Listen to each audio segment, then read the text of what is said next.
लाहौर के अंदर एक बिल्डिंग थी, 4 मंजिलों वाली। 3 फ्लोर पर फैमिलीज रहती थी। चौथी मंजिल हमेशा बंद थी। लोग कहते थे वहाँ आग लग चुकी थी 30 साल पहले, और एक बूढ़ी औरत उस मंजिल में जिंदा जल गई थी, लेकिन उसका जिस्म नहीं मिला, सिर्फ एक जलती रस्सी और छुरी मिली थी। 2011 में एक नई फैमिली आई, अदनान, उसकी वाइफ समरा और 9 साल की बेटी लैबा। तीसरे दिन लैबा ने कहा, अम्मी, ऊपर वाली आंटी मुझे देखती रहती हैं जब मैं खेलती हूँ। समरा ने कहा, बेटा, छोटी आंटी तो ऊपर कोई नहीं रहता। लैबा बोली, नहीं, वो जलती रहती है, उनका मुंह काला है और हाथ में रस्सी। एक रात घर की सारी लाइट्स ऑफ हो गई। अदनान उठा तो देखा, लैबा कमरे में नहीं है। दरवाजा खुला हुआ था और सीढ़ियाँ छोटी छोटी कदमों की निशानियों से भरी हुई थी, जले हुए पाँव की स्मेल के साथ। जब वो चौथी मंजिल तक गया, दरवाजा खुला था। अंदर एक जलती औरत खड़ी थी, आधा चेहरा जला हुआ, एक आंख बाहर निकली हुई, हाथ में रस्सी जिसमें लैबा बंधी थी। औरत बोली, ये मेरी जगह है, अब ये भी मेरी है। अदनान चीखा और उसकी तरफ भागा, लेकिन पूरी मंजिल में आग लग गई, बिना किसी वजह के। समरा ने नीचे से देखा, पूरा फ्लोर जल रहा था, लेकिन कोई धुआं नहीं था। फायर ब्रिगेड आई, सारी मंजिल ठंडी थी,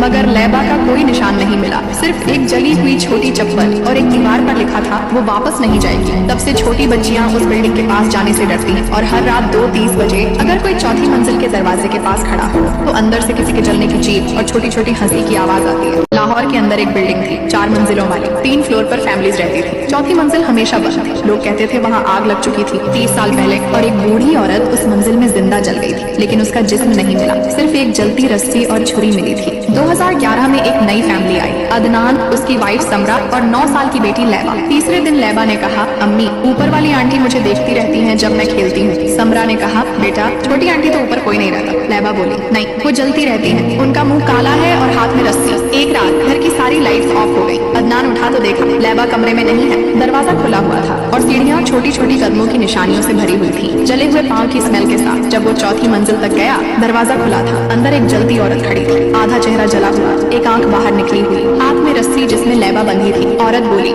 ये मेरी जगह है, अब ये भी मेरी है। अदनान चीखा और उसकी तरफ भागा, लेकिन पूरी मंजिल में आग लग गई, बिना किसी वजह के। समरा ने नीचे से देखा, पूरा फ्लोर जल रहा था, लेकिन कोई धुआं नहीं था। फायर ब्रिगेड आई, सारी मंजिल ठंडी थी, मगर लैबा का कोई निशान नहीं मिला, सिर्फ एक जली हुई छोटी चप्पल और एक दीवार पर लिखा था, वो वापस नहीं जाएगी। तब से छोटी बच्चियां उस बिल्डिंग के पास जाने से डरती हैं, और हर रात 2:30 बजे अगर कोई चौथी मंजिल के दरवाजे के पास खड़ा हो तो अंदर से किसी के जलने की चीख और छोटी छोटी हंसी की आवाज आती है। लाहौर के अंदर एक बिल्डिंग थी, 4 मंजिलों वाली। 3 फ्लोर पर फैमिलीज रहती थी। चौथी मंजिल हमेशा बंद थी। लोग कहते थे वहाँ आग लग चुकी थी 30 साल पहले, और एक बूढ़ी औरत उस मंजिल में जिंदा जल गई थी, लेकिन उसका जिस्म नहीं मिला, सिर्फ एक जलती रस्सी और छुरी मिली थी। 2011 में एक नई फैमिली आई, अदनान, उसकी वाइफ समरा और 9 साल की बेटी लैबा। तीसरे दिन लैबा ने कहा, अम्मी, ऊपर वाली आंटी मुझे देखती रहती हैं जब मैं खेलती हूँ। समरा ने कहा, बेटा, छोटी आंटी तो ऊपर कोई नहीं रहता।